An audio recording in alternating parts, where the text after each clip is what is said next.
do Pai, do Filho e do Espírito Santo. Amém. Ave Maria, cheia de graça, o Senhor é convosco, bendita sois vós entre as mulheres, bendito é o fruto do vosso ventre, Jesus.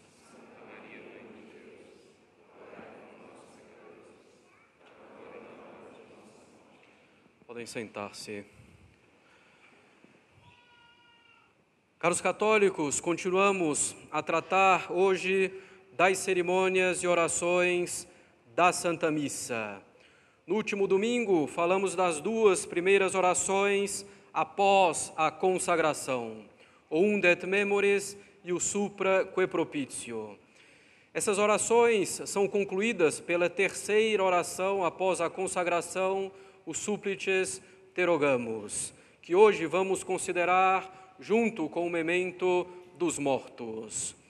O sacerdote, profundamente inclinado, começa a oração. Súplices vos rogamos, súplices te rogamos. Deus onipotente, façais que esses dons, que são o corpo e o sangue de Cristo, sejam levados pelas mãos de vosso santo anjo para vosso sublime altar, diante da vossa divina majestade. Devemos notar, em primeiro lugar, que a posição do corpo do Padre, profundamente inclinado, corresponde exatamente às palavras da oração. Aquele que suplica a Deus deve estar em posição de humildade diante dele. O sacerdote pede então que o santo anjo leve o sacrifício ao sublime altar celeste diante de Deus. Alguns dizem que o anjo aqui é o anjo do grande conselho, quer dizer o próprio Cristo. Outros dizem que de fato se trata de um anjo propriamente dito. Entre as funções angélicas, efetivamente, encontra-se a função de levar até Deus nossas preces, como vemos no livro de Tobias e no livro do Apocalipse. Alguns dizem que é São Miguel Arcanjo, esse anjo aqui mencionado, pois é ele o protetor da Igreja Católica, a única esposa de Cristo. As três interpretações são possíveis, a Igreja nada tendo definido a respeito, embora a mais apropriada opinião seja aquela de considerar que o anjo é Cristo, que efetivamente apresenta seu próprio sacrifício diante da Santíssima Trindade. É, por exemplo, a opinião ou a interpretação de São Tomás de Aquino. Pedimos que o sacrifício da Igreja militante seja levado ao sublime altar de Deus diante da majestade divina.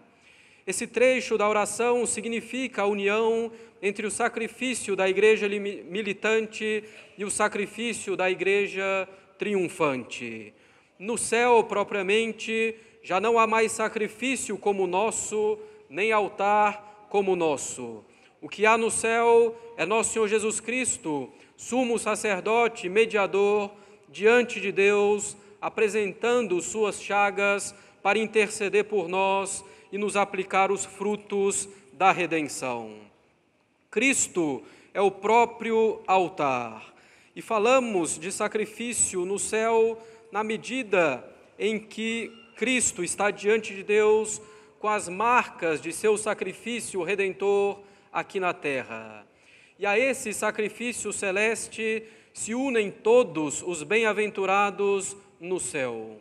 Ao pedir que os dons sejam levados ao céu, ao altar sublime e ao olhar da divina majestade, pedimos que nosso sacrifício aqui na terra seja unido a esse sacrifício celeste.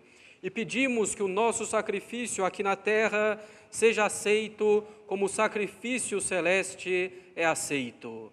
Não se trata, portanto, de transportar fisicamente aos céus o corpo e o sangue de Cristo que estão sobre o altar, mas se trata dessa união entre a liturgia terrestre e a liturgia celeste.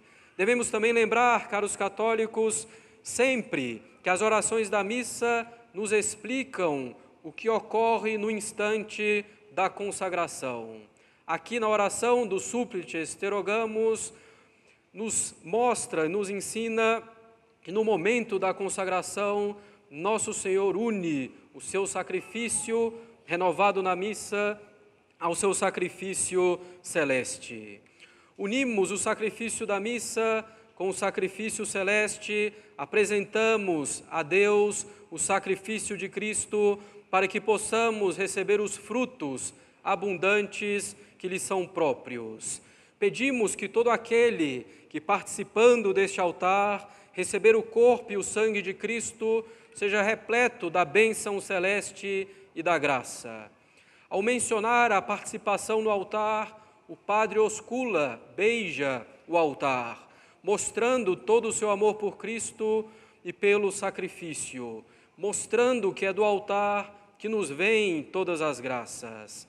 Trata-se então, na missa, de um movimento ascendente. É o sacrifício que sobe até Deus e também de um movimento descendente, as graças de Deus que descem até nós. A oração do Súplice Esterogamus apresenta a realidade da escada de Jacó.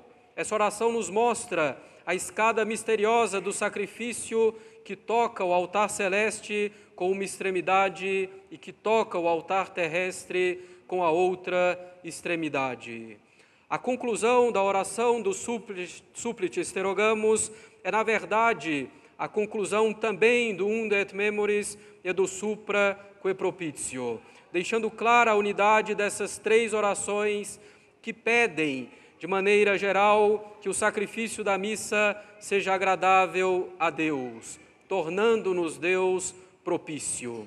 Pedimos que seja agradável a Deus não tanto como o sacrifício de Cristo, pois o sacrifício de Cristo é necessariamente agradável a Deus. Mas pedimos que seja agradável a Deus a nossa disposição de alma com que oferecemos o sacrifício da missa. Após o Súplice Esterogamus, vem o memento dos defuntos, a memória dos defuntos. O sacrifício da missa, caros católicos, é útil não só para os vivos, mas também para os mortos. Pela missa, os vivos podem adorar a Deus perfeitamente, agradecer por todos os seus benefícios, pedir as graças de que precisam e expiar pelos seus pecados. Para os defuntos, aproveita apenas o aspecto da expiação dos pecados. Aqueles que estão no purgatório podem simplesmente padecer e expiar pelos pecados veniais e pelas penas temporais com que morreram. E é nesse sentido que a missa pode ajudá-los expiando os seus pecados. Lembrai-vos também, Senhor, dos vossos servos e servas que nos precederam com o sinal da fé e dormem o sono da paz. Apenas podem ser ajudados pela missa aqueles que morreram marcados com o sinal da fé e que dormem o sono da paz. Quer dizer, aqueles que morreram em paz com Deus, em estado de graça, sem pecado mortal e com a fé católica. A Igreja fala naqueles que dormem, pois a morte, aguardando a ressurreição, é uma espécie de sono. O padre pode, então, em seguida, nomear alguns defuntos por quem reza de modo especial na Santa Missa. Ao relembrar os defuntos por quem reza, o padre guarda os olhos voltados para a hóstia consagrada sobre o altar. Guarda os olhos voltados para nosso Senhor Jesus Cristo, de onde vem a graça para as almas do purgatório. O padre começa essa oração estendendo e juntando as mãos em gesto de súplica pelos defuntos. Tendo mencionado os nomes, o padre pede para eles e para todas as almas do purgatório, isto é, para todos aqueles que repousam em Cristo, pede para esses o lugar do refrigério, da luz e da paz. Pedimos para os fiéis defuntos o céu. O céu é o lugar de refrigério, pois não haverá mais o calor do fogo do purgatório, nem a dor de qualquer outra pena sensível. O céu é o lugar da luz. A luz significa o conhecimento. No purgatório, a alma está privada do conhecimento perfeito de Cristo. O céu, porém, é o lugar da luz, porque no céu ver-se-á Deus face a face, conhecer-se-á a verdade com V maiúsculo, e conheceremos perfeitamente Cristo, a luz do mundo. No céu teremos a visão beatífica. E o céu é o lugar da paz, o lugar da tranquilidade na ordem. No purgatório ainda não há paz, pois a alma ainda não está definitivamente unida a Deus e ainda há algum resto de pecado. No céu, ao contrário, tudo está tranquilo, já não há o mal, já não há possibilidade de perder o bem, que é o sumo bem, o próprio Deus. No céu, tudo está ordenado a Deus. Todas as nossas faculdades estarão no céu plenamente ordenadas a Deus. Que belas expressões para designar o céu são usadas no memento dos mortos. É preciso, porém, compreendê-las bem, como acabamos de explicar. Ao concluir o memento dos mortos, dizendo, pelo mesmo Cristo, Senhor nosso, o Padre faz uma inclinação de cabeça. Em nenhum outro lugar da missa, o Padre faz inclinação ao nome de Cristo separado de Jesus. A única vez em que se inclina diante da palavra Cristo, sem Jesus, é no memento dos mortos. E por qual motivo? Para lembrar a descida de Cristo ao limbo dos justos do Antigo Testamento após a sua morte na cruz. Já não existe mais o limbo dos justos, mas existe ainda o purgatório. Pela missa, é como se nosso Senhor descesse ao purgatório para aliviar as penas das almas que nele se encontram. O padre inclina a cabeça para indicar que realmente reza em benefício das almas do purgatório. Caros católicos, o tesouro da missa é imenso. Agrada a Deus, nos alcança todas as graças para a nossa salvação e ajuda as almas do purgatório. O que mais poderíamos desejar? Apenas podemos agradecer a nosso Senhor Jesus Cristo por ter instituído a Santa Missa de modo tão sábio e tão misericordioso. E agradecer, tendo grande devoção pela Santa Missa e aproveitando com o coração contrito e voltado para Deus os seus infinitos benefícios. Em nome do Pai, do Filho e do Espírito Santo. Amém.